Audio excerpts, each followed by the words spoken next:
Hello friends, എല്ലാവർക്കും good morning. അപ്പോൾ പത്തരമാറ്റിൻ്റെ അടുത്ത ആഴ്ചയിലെ ഒരു സൂപ്പർ ഹിറ്റ് വിശേഷത്തിലേക്ക് എല്ലാവർക്കും സ്വാഗതം. അങ്ങനെ നമ്മുടെ അനന്തപുരിയെ രക്ഷിക്കാൻ വേണ്ടി നവ്യ കഠിന പ്രയത്നം എടുത്ത് അങ്ങോട്ട് ഇറങ്ങിയിരിക്കുകയാണ്. ഇനിയിപ്പോൾ AN ജ്വല്ലറിയെ തോൽപ്പിക്കണം, അതേപോലെ തന്നെ അബിയെ തറ പറ്റിക്കണം എന്നൊരൊറ്റ ഉദ്ദേശത്തോടു കൂടി തന്നെ.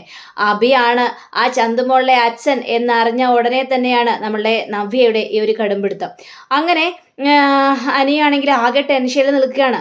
ഇനി മീറ്റിങ്ങിന് പോയി കഴിഞ്ഞാൽ, ആ ഡീൽ ഉറപ്പിക്കാൻ പോയി കഴിഞ്ഞിട്ടുണ്ടെങ്കിൽ എന്താകും സ്ഥിതി എന്ന് പോലും അനിക്കറിയില്ല. കാരണം അനി ഇങ്ങനൊരു കാര്യത്തിന് ആദ്യമായിട്ടാണല്ലോ പോകുന്നത്. പക്ഷേ ആദർശൊക്കെ വിളിച്ച് നമ്മുടെ അനിയെ സപ്പോർട്ട് ചെയ്യുന്നുണ്ട്. നീ പേടിക്കേണ്ട ആവശ്യമൊന്നുമില്ല, എല്ലാ കാര്യത്തിനും ഞാൻ നിൻ്റെ ഒപ്പം കൂടെ തന്നെ ഉണ്ടാകും. നീ ഡീൽ ഉറപ്പിക്കാൻ പോയാൽ മാത്രം മതി, ഞാൻ പറയുന്ന കാര്യങ്ങൾ കറക്റ്റ് ചെയ്താൽ മാത്രം മതി, നമുക്ക് ഈ ഡീൽ കിട്ടുമെന്നുള്ള കാര്യം ഉറപ്പാണെന്നൊക്കെ പറയണം. ആദർശേട്ടാ, എനിക്ക് നല്ലൊരു പേടിയുണ്ട് ആദർശേട്ടാ.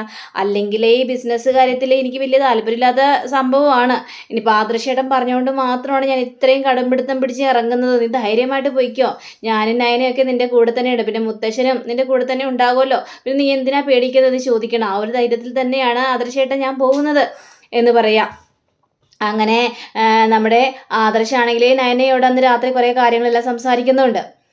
ഏതായാലും നയനെ, ഈ ഡീൽ നമുക്ക് കിട്ടുമെന്ന് തന്നെയാണ് ഉറപ്പ്. കാരണം ഏതൊരു അജ്ഞാത നമ്പറിൽ നിന്നാണെങ്കിൽ പോലും സകല ഡീറ്റെയിൽസ് നമുക്ക് കിട്ടിയിട്ടുണ്ട്. അപ്പോൾ ഇതിനെ തുടർന്ന് ബാക്കി അടുത്ത പരിപാടി എന്താണെന്ന് നമുക്ക് മനസ്സിലാക്കാനായിട്ട് സാധിക്കാൻ പറ്റും. അപ്പോൾ നമ്മൾ അതിനേക്കാളും വലിയൊരു ഡിസൈൻ, നല്ലൊരു കിടിലൻ ഡിസൈനായിരിക്കും അവർക്ക് കൊടുക്കാനായിട്ട് പോകുന്നത് എന്ന് ആദർശ് പറയാം. അപ്പോൾ നയനയാണെങ്കിൽ അതേ ആദർശേട്ടാ, എന്നാലും ഈ അജ്ഞാത നമ്പർ ആരാണ്, അവരെന്തിനാ നമ്മളെ സഹായിക്കുന്നത്, ഇനി നമ്മളെ സഹായിച്ചുകൊണ്ട് നമ്മുടെ കാല് വരാനുള്ള പരിപാടി ആയിരിക്കും? അങ്ങനെയുള്ള പരിപാടി ആയിരിക്കില്ല. അങ്ങനെയാണെങ്കിൽ ഇത്രയും വലിയൊരു ഡീൽ ഉറപ്പിക്കാൻ വേണ്ടി ഇവരിങ്ങനെ ഒരു കാര്യം ചെയ്യില്ലല്ലോ. അത് ശരിയാണ് ആദർശേട്ടാ എന്നിങ്ങനെ സംസാരിക്കാം. അതേസമയം തന്നെ നമ്മുടെ നന്ദു ആണെങ്കിൽ അവിടെ ഒരു കള്ളത്തട്ടിപ്പ് കാണിച്ചല്ലോ. ഈ അനിയെ വിളിക്കാതെ നമ്മുടെ നവീനെ വിളിച്ചു പെട്ടെന്ന് തന്നെ. അപ്പോൾ ഈ കനക അങ്ങോട്ട് ചെന്നിട്ട്, മോളെ, അപ്പം നീ പറഞ്ഞ സത്യം തന്നെയാണല്ലേ, നീ നവീനെ വിളിച്ചെന്നൊക്കെ എനിക്ക് മനസ്സിലായി, പിന്നെ ഞാൻ പറഞ്ഞ എന്താണ് കള്ളത്തരമാണോ അമ്മേ? അമ്മ വേണമെങ്കിൽ ഒരു കാര്യം ചെയ്യ്, നവീനേട്ടനെ വിളിക്ക്. എനിക്ക് വിളിക്കേണ്ട ആവശ്യമൊന്നുമില്ല, എനിക്കറിയാം മോള് കള്ളത്തരമെന്നല്ല പറഞ്ഞത്. അങ്ങനെ കനകം ആ ഒരു ഇതിലും വീണു പോവുകയാണ്. അങ്ങനെ പിറ്റേ ദിവസം രാവിലെ ആയി കഴിഞ്ഞപ്പോൾ തന്നെ നമ്മുടെ അനിയാണെങ്കിൽ പൂജാ റൂമിൽ കയറി ഇന്നിങ്ങനെ പ്രാർത്ഥനയാണ്. മുത്തശ്ശിയും അതേപോലെ തന്നെ മുത്തശ്ശനും ഈ അച്ഛനും അമ്മയും അതേപോലെ തന്നെ ദേവയാനിയും എല്ലാവരും കൂടി ഇരുന്ന് പൂജാ റൂമിൽ ഇരുന്ന് ഇങ്ങനെ പ്രാർത്ഥനയാണ്. എനിക്ക് നല്ലൊരു രീതിയിൽ തന്നെ ഇത് വിജയിക്കാനായിട്ട് സാധിക്കണേ എന്ന് പറഞ്ഞുകൊണ്ട്. അപ്പോൾ അവിടെ പൂജയും കാര്യങ്ങളെല്ലാം കഴിയുമ്പോഴേക്കും ഈ ജലജയാണെങ്കിൽ, അതേടാ നീ പോടാ, നീ ഡീലിന് പോ, നിനക്ക് ഇതിന് ഒരു ഗുണവും കിട്ടൂല എന്നിങ്ങനെ പറയാം. അപ്പോൾ ജലജീൻ സംസാരിക്കുന്നുണ്ട്, അല്ല നിങ്ങൾ ഡീലിനൊക്കെ പോകുന്നില്ല എന്നൊക്കെ പറഞ്ഞിട്ട് ഇപ്പം എന്താ പെട്ടെന്ന് ഡീലിന് പോകുന്നത് എന്ന് ചോദിക്കണം. ഡീലിന് പോകുന്നതെന്നല്ല, ഏതായാലും ഡീൽ ഉറപ്പിക്കാനൊന്നും ഞാൻ പോകുന്നില്ല, അല്ലാതെ വേറെ കാര്യങ്ങളൊക്കെ ഉണ്ടല്ലോ, അതിനു വേണ്ടി തന്നെയാണെന്ന് ജലജയോട് ഇങ്ങനെ സംസാരിക്കണം. ജലജയുടെ കണ്ണ് കെട്ടാനുള്ള പരിപാടിയാണ്. അപ്പോൾ ജലജ അഭിയോടും കാര്യങ്ങളെല്ലാം പറഞ്ഞു കഴിഞ്ഞപ്പോഴേക്കും, മോനെ, AN ജ്വല്ലറിയും ഈ പ്രാവശ്യം വിജയിക്കുക തന്നെ ചെയ്യും, അവരൊന്നും ഡീലിന് വരുന്നുമില്ല, എനിക്ക് വലിയ കഴിവൊന്നുമില്ല മോനെ, നിൻ്റെ കഴിവ് എന്താണെന്ന് നീ എല്ലാവർക്കും കാണിച്ചു കൊടുക്കണം. നീ AN ജ്വല്ലറി കയറിയപ്പോൾ തന്നെ നിനക്ക് ഉയരങ്ങളിലേക്ക് പോകാനുള്ള ആ ഒരു ഭാഗ്യം നിനക്കുണ്ടായെന്ന് എല്ലാവരെയും കാണിച്ചു കൊടുക്കണം. ഈ അനന്തമൂർത്തി കമ്പനിയിൽ നിന്ന് നിന്നെ പുറംകാലിന് തൊഴിച്ച് തള്ളിയതല്ലേ അനിയും അതേപോലെ തന്നെ ആദർശൊക്കെ, അവരുടെ മുന്നിൽ ഞെളിഞ്ഞു നിന്ന് കാണിച്ചു കൊടുക്കണം മക്കളെ എന്നൊക്കെ ഇങ്ങനെ പറഞ്ഞു കഴിഞ്ഞപ്പോഴേക്കും, അതൊക്കെ എനിക്കറിയാമേ, അതുകൊണ്ട് തന്നെയാണല്ലോ ഈ ഡീൽ ഉറപ്പിക്കാൻ വേണ്ടി ഞാൻ തന്നെ കൂടെ പോകുന്നത്. ഡേവിഡ് സാറിനാണെങ്കിൽ ഞാൻ തന്നെ വരണമെന്ന് വല്ലാത്തൊരു ആഗ്രഹമാണ്. അങ്ങനെ ഈ അബിയാണെങ്കിൽ പെട്ടെന്ന് തന്നെ നേരെ AN ജ്വല്ലറിയിലേക്ക് ചെല്ലുക. അപ്പോൾ AN ജ്വല്ലറിയിൽ അബിയെ കാത്തിട്ട് അബിയുടെ അച്ഛനും ഡേവിഡും അതേപോലെ തന്നെ അവന്തികയും ഒക്കെ ഉണ്ടായിരുന്നു. അപ്പോൾ ഈ അബിയുടെ അച്ഛനാണെങ്കിൽ, മോനെ, നല്ലൊരു കാര്യത്തിന് വേണ്ടിയാണ് പോകുന്നത്, നമുക്ക് തന്നെ ഡീല് കിട്ടണം, അത് പിന്നെ പറയാനുണ്ട് അച്ഛാ, നമുക്ക് ഡീല് കിട്ടും. പിന്നെ അച്ഛാ, അവനില്ലേ അവൻ ഡീലിന് വരാനായിട്ട് പോകുന്നില്ല. ആ ഡീലിന് വരാനായിട്ട് അവന് പേടി, അവന് ഇതിനെക്കുറിച്ച് വല്ല വിവരമുണ്ടോ? ഒന്നും അറിയാത്തവനെ കൊണ്ടെയാണ് അനന്തമൂർത്തിക്കാർ MD ആയിട്ട് ആ കസാരയെ കൊണ്ട് ഇരുത്തിയത്. ഞാൻ അവിടെ നിന്ന് കഴിഞ്ഞപ്പോഴേക്കുവേ എന്നെ അടിച്ച് പുറത്താക്കുകയാണ് ഇവർ ചെയ്തത് എന്നും പറഞ്ഞ് പല കാര്യങ്ങളും സംസാരിക്കുകയാണ്. ഏതായാലും എൻ്റെ മോൻ മിടുക്കനാണെന്ന് എനിക്ക് നന്നായിട്ട് തന്നെ അറിയാം. നിന്റെ കയ്യിലിരിപ്പ് കുറച്ച് മോശമാണെങ്കിലും നീ ബിസിനസ് കാര്യത്തിൽ നല്ല തലയുള്ള ഒരാളാണെന്ന് എനിക്ക് മനസ്സിലായ കാര്യം തന്നെയാണ് മക്കളെ എന്ന് പറയണം. അപ്പോൾ ഇതൊക്കെ കേട്ടുകഴിഞ്ഞപ്പോഴേക്കും അതെ അച്ഛാ, അച്ഛൻ്റെ അനുഗ്രഹം ഉണ്ടായാൽ മാത്രം മതി. വർഷങ്ങൾക്ക് ശേഷമല്ലേ ഞാൻ എൻ്റെ അച്ഛനെ കാണുന്നതും. അപ്പോൾ അച്ഛനൊരു വീഴ്ച ഉണ്ടാകാനായിട്ട് ഞാൻ സമ്മതിക്കില്ല. ഇത് നമ്മൾ തന്നെ ഉറപ്പിക്കും അച്ഛാ എന്ന് ഇവർ ഭയങ്കര സന്തോഷമാണ്. അപ്പോൾ അവന്തികയാണെങ്കിലും അതെ ചേട്ടന് ഭയങ്കര ആകാംക്ഷയാണ്. എന്നാലും ചേട്ടാ ഒന്ന് സൂക്ഷിക്കണോട്ടോ എന്നൊക്കെ ഇങ്ങനെ അവിയോട് പറയുക. അങ്ങനെ ഈ സമയം തന്നെ നമ്മുടെ അനിയാണെങ്കിൽ പ്രാർത്ഥന എല്ലാം കഴിഞ്ഞിട്ട് നേരെ അച്ഛൻ്റെയും അമ്മയുടെയും അനുഗ്രഹം മേടിക്കുകയാണ്. മക്കളെ നീ നന്നായിട്ട് തന്നെ വരും, നീ നല്ല രീതിയിൽ തന്നെ മുന്നോട്ട് പോവുകയും ചെയ്യും. അതിന് യാതൊരു കാര്യതടസ്സവും ഉണ്ടാവില്ല. ഈ ഇത് നമുക്ക് തന്നെ കിട്ടുകയും ചെയ്യും എന്നും ജാനകിയുടെ ഭർത്താവും കൂടെ അനുഗ്രഹിക്കണം. അതേപോലെ തന്നെ നമ്മുടെ മുത്തശ്ശൻ്റെയും മുത്തശ്ശിയുടെയും അനുഗ്രഹം മേടിച്ചിട്ട് എന്നെ അനുഗ്രഹിക്കണം മുത്തശ്ശ. ഞാൻ ആദ്യമായിട്ടാണ് ഇങ്ങനൊരു കാര്യത്തിന് വേണ്ടി പോകുന്നത്. മക്കളെ നീ വിജയിക്കും. നിൻ്റെ പിന്നാലെ ആദർശമുണ്ടെന്നല്ലേ പറയുന്നത്. പിന്നെ അതുകൂടാതെ അച്ഛനും വലിയച്ഛനും എല്ലാവരും കൂടെ തന്നെയുണ്ട്. ആ കാര്യത്തിലൊന്നും പേടിക്കേണ്ട ആവശ്യമില്ല എന്നൊക്കെ പറയാം. പിന്നെ ഞങ്ങളുടെ പ്രാർത്ഥന എന്നും നിൻ്റെ കൂടെ തന്നെ ഉണ്ടാകും അനി, നീ വിജയിക്കും എന്ന കാര്യത്തിൽ ഒരു സംശയമില്ല എന്നും പറഞ്ഞുകൊണ്ട് ഇവരോടെല്ലായിടത്തും അനുഗ്രഹം മേടിച്ചിട്ട് നമ്മുടെ അനി പടിയിറങ്ങുകയാണ്. അപ്പോൾ ഇറങ്ങി കഴിഞ്ഞപ്പോഴേക്കും മുത്തശ്ശിനോട് പറയുന്നുണ്ട് അവൻ്റെ ആ പോക്ക് കാണുമ്പോൾ തന്നെ അറിയാൻ അവൻ വിജയിച്ചു വരുന്നത്. കാരണം ആദർശും നായനെയൊക്കെ അവൻ്റെ പിന്നിൽ തന്നെ നല്ല സപ്പോർട്ടിങ് ആണ് അവരെന്ന് പറഞ്ഞപ്പോഴേക്കും എനിക്കത് അറിയാലോടോ. കാരണം അതുകൊണ്ട് തന്നെയാണല്ലോ ധൈര്യത്തോടു കൂടി തന്നെ അനിയെ ഞാൻ പറഞ്ഞു വിട്ടത്. ഈ ഡീൽ നമുക്ക് കിട്ടുന്ന കാര്യത്തിൽ യാതൊരു സംശയമില്ല എന്ന് പറയാം. ആദർശ് അതിനുള്ള കാര്യങ്ങളെല്ലാം ചെയ്തു വെച്ചിട്ടുണ്ട്. അങ്ങനെ ഇവർ ഇറങ്ങുമ്പോഴും നമ്മുടെ ആദർശിനെ വിളിച്ച് നമ്മുടെ ഈ കാര്യങ്ങളെല്ലാം സംസാരിക്കുകയാണ്. ആദർശേട്ടാ, ഞാൻ ദേ ഇറങ്ങിക്കഴിഞ്ഞിരിക്കുന്നു. ആദർശേട്ടാ, വേണ്ട വിധത്തിൽ കാര്യങ്ങളെല്ലാം ചെയ്തിട്ടുണ്ടല്ലേ, തീർച്ചയായിട്ടും നീ ധൈര്യമായിട്ട് പോ.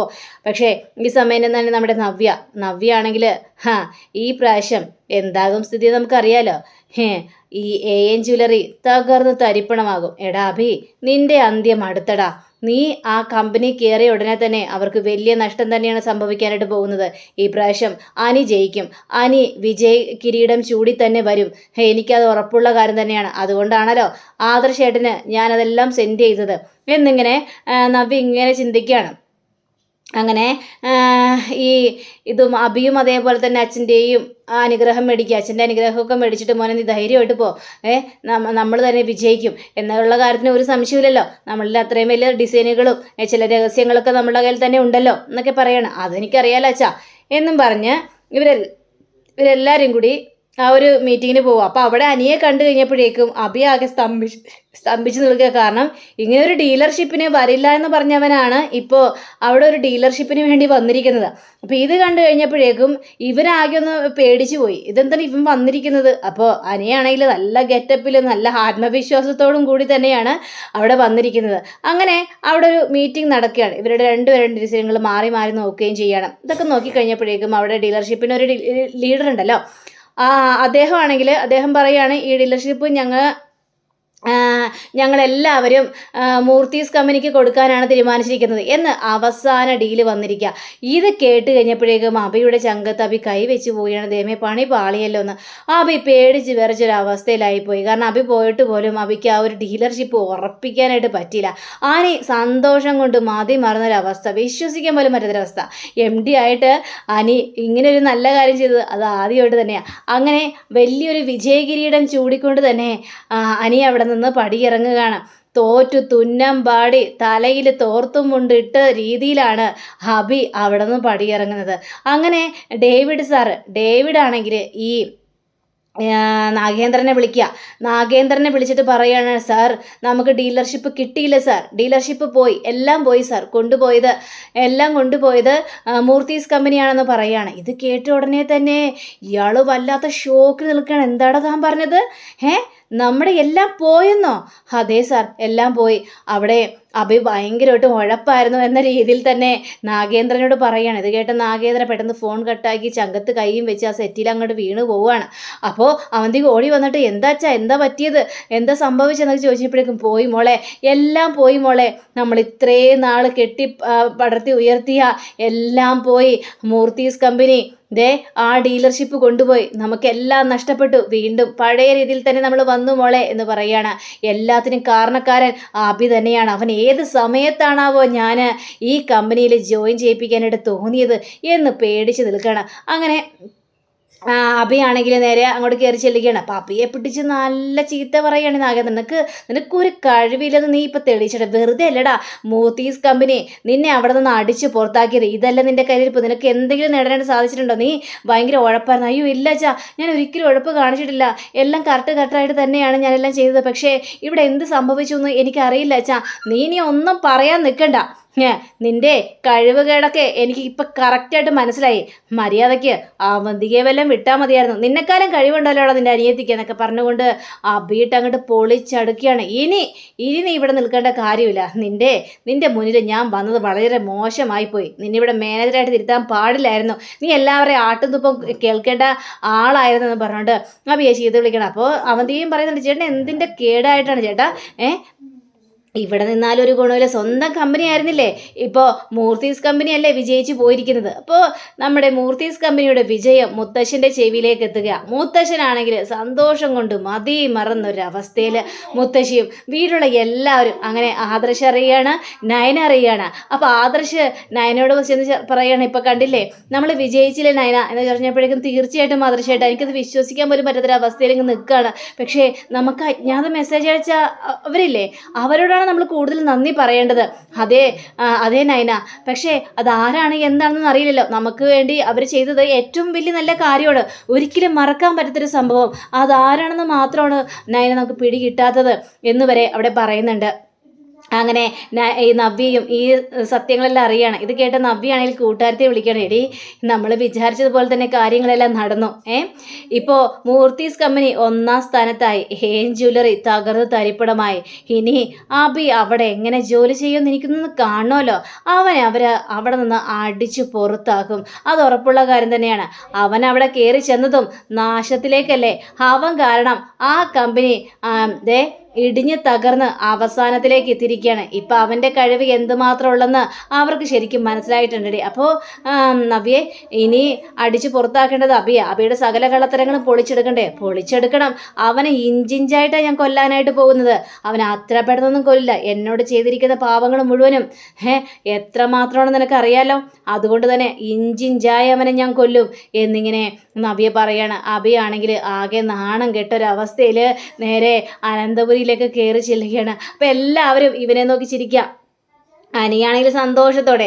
അപ്പോൾ ജലജ പറയാണ്, ഓ ഇവിടെ അനി ഡീലിന് പോകൂലെന്നൊക്കെ പറഞ്ഞിട്ട് ഞങ്ങളെ പറ്റിച്ചുകൊണ്ട് പോയതാണല്ലേ, ഡീലിന് പോകുകയില്ലേ നിങ്ങളെ ബോധിപ്പിക്കേണ്ട കാര്യമൊന്നുമില്ലല്ലോ എന്ന് ദേവി അനിയൊക്കെ അവിടെ പറയാണ്. ഇപ്പം കണ്ടില്ലേ മൂർത്തീസ് കമ്പനി 1ാം സ്ഥാനത്തിന്. എടീ നിന്റെ മകൻ എവിടെ കാല് കുത്തിയാലും അവിടെ തകർന്ന് തരിപ്പണമായിട്ടേ ഉള്ളൂ, ഒരിക്കലും ഒരു സ്ഥലത്തും അവൻ ഇതുവരെ വിജയിച്ച് വന്നിട്ടില്ല എൻ്റെ പൊന്നുമോളെ എന്നൊക്കെ ഇങ്ങനെ പറയുമ്പോൾ രണ്ടുപേരും തലയും കുനിച്ച് ഇനിയേ എങ്ങനെയാണോ ഇവിടെ ജോലി ചെയ്തത് അതേപോലെ തന്നെ ആയിരിക്കണം, ഇനി കൂടുതൽ അഹങ്കരിക്കില്ലല്ലോ, ഞാൻ ജ്വല്ലറിയിൽ മാനേജറാണ്, അതാണ് ഇതാണ്, ഞാൻ നല്ല രീതിയിൽ മുന്നോട്ട് പോയില്ലേ എന്നൊന്നും പറഞ്ഞ് ഇനി കിടന്ന് അഹങ്കരിക്കില്ല നിങ്ങൾ എന്നൊക്കെ പറഞ്ഞുകൊണ്ട് കാര്യങ്ങളെല്ലാം പറയാണ്. ജലജയും അഭിയും തലയും കുറിച്ച് നേരകത്തേക്ക് നീ എന്ത് പരിപാടിയാണ് കാണിച്ചത്, എന്താ സംഭവിച്ചത്, നീ കാരണം ഇപ്പം ജ്വല്ലറിക്ക് വലിയൊരു നഷ്ടം തന്നെയല്ലേ സംഭവിച്ചിരിക്കുന്നത്. കേട്ട് കഴിഞ്ഞപ്പോഴേക്കും അയ്യോ അമ്മ എന്താ സംഭവിച്ചെന്ന് എനിക്കറിയില്ല, അവിടെ എങ്ങനെയാണ് ഡീലർഷിപ്പ് തിരിച്ചു മറിഞ്ഞത് മനസ്സിലാവുന്നില്ല, എൻ്റെ അതിയായ സംശയം അനി എന്തൊക്കെയോ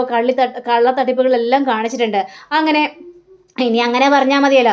അങ്ങനെ നവ്യ അഭിയുടെ അടുത്ത് ചിലയിടാ, അഭി എന്താടേ കേൾക്കുന്നത്, ജ്വല്ലറിയുടെ സ്ഥാനം ഇല്ലാതായെന്നോ, മൂർത്തീസ് കമ്പനിയെ വിജയിച്ചു എന്ന്. എനിക്ക് വിശ്വസിക്കാൻ പോലും പറ്റുന്നില്ല, നീ എന്തിനാടാ പിന്നെ അങ്ങോട്ട് പോയത് നവ്യെ, അത് തന്നെയാണ് എനിക്ക് മനസ്സിലാവാത്തത്.